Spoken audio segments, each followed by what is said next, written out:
प्यारे बच्चों, आज हम व्याकरण में करने जा रहे हैं विस्मयादि बोधक चिन्ह।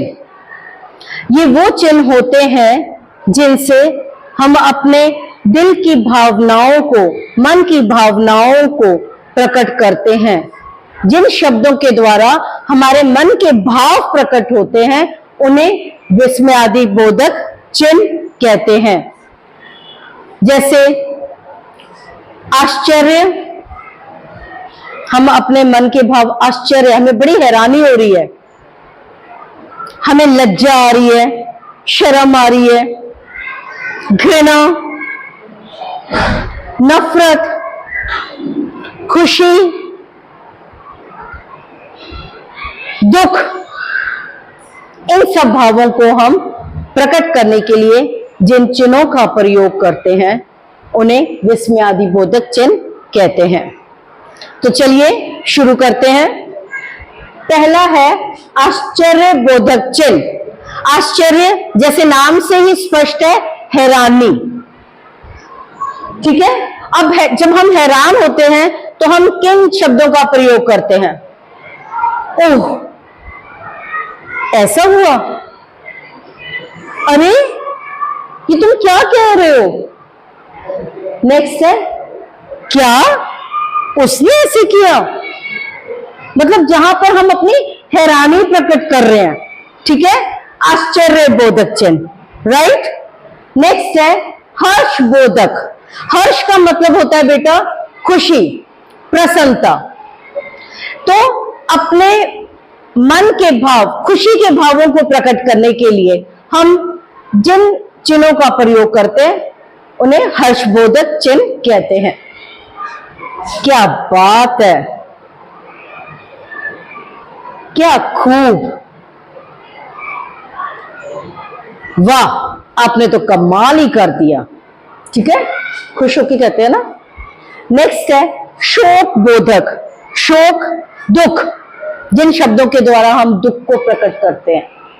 ठीक है, उफ, ये क्या हो गया, बाप रे। नेक्स्ट है राम राम। हाय, ये क्या हो गया, भगवान ये तूने क्या किया। ठीक है, शोक प्रकट कर रहे हैं। नेक्स्ट है घृणा। घृणा बोधक। घृणा का मतलब होता है नफरत। जब हम नफरत करते हैं तो हमारे मन के भाव, हमारे एक्सप्रेशंस भी वैसे ही होते हैं, राइट।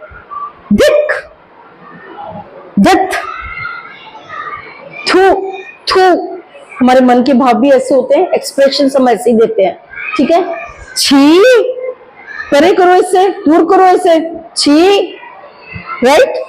और हर आपने चिन्ह के साथ जो है आपने ये इंग्लिश में जिसे एक्सक्लेमेटरी मार्क कहते हैं वो आपने लगाना है। ठीक है। नेक्स्ट है स्वीकार बोधक। स्वीकार का मतलब है जब हम किसी को सहमति देते हैं, किसी चीज को हम मानते हैं। ठीक है, अपनी सहमति देते हैं। स्वीकार बोधक, अच्छा ठीक है, ऐसी करेंगे। जैसे आप बच्चे कहते हो ना, आपको कोई काम दिया जाए, ओके मैम, ठीक है, तो हम मान रहे हैं इस चीज को, अच्छा ठीक है। नेक्स्ट है ठीक है, समझ गई मैं। या फिर कोई आपको कुछ समझा रहा है, आप कह रहे हाँ जी हाँ, ठीक है, जी हाँ मैडम, ऐसे ही होगा, मैं ऐसी ही पढ़ाई करूंगी। ठीक है, स्वीकार, आप सहमत हो। ठीक है। नेक्स्ट है चेतावनी बोधक।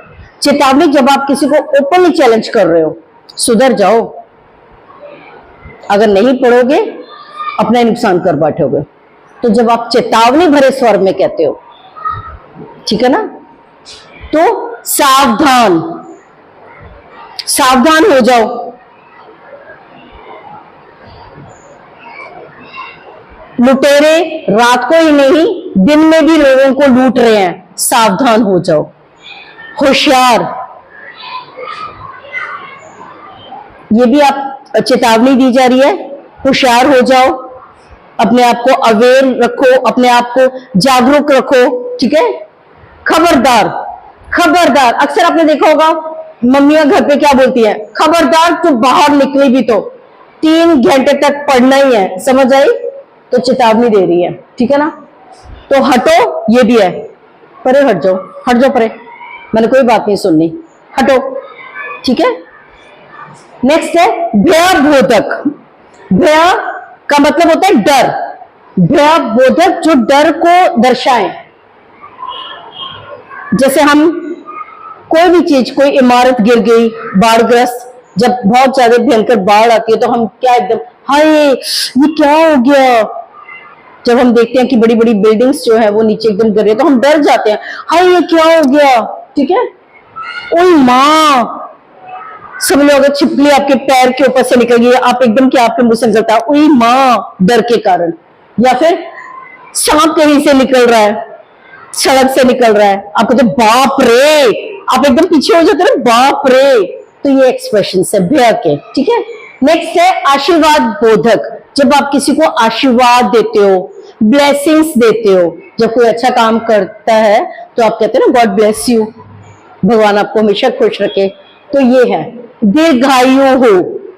दीर्घ का मतलब है लंबी, दीर्घ प्लस आयु, दीर्घ लंबी आयु हो। जब आप आपने देखा होगा आपके घर में बड़े जब बुजुर्गों के पैर छूते हैं, आपके मम्मी पापा बड़े बुजुर्गों के पैर छूते हैं तो वो आशीर्वाद के रूप में कहते हैं दीर्घायु हो, लंबी उम्र हो आपकी, जीते रहो बेटा, जीते रहो, खुश रहो, ठीक है? ये है आशीर्वाद दे रहे हैं, ब्लेसिंग्स दे रहे हैं।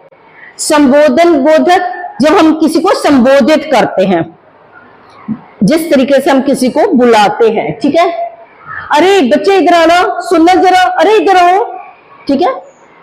ओ ओए कहां जा रहे हो, इधर देखो, इधर ध्यान दो, ठीक है? ओ। और अक्सर आपने अपने घरों में अपनी मम्मियों को बोलते सुना होगा कि केवल मदर्स जो है वो पापा का नाम नहीं लेती, तो वो सीधे कहती है ए जी सुनते हो।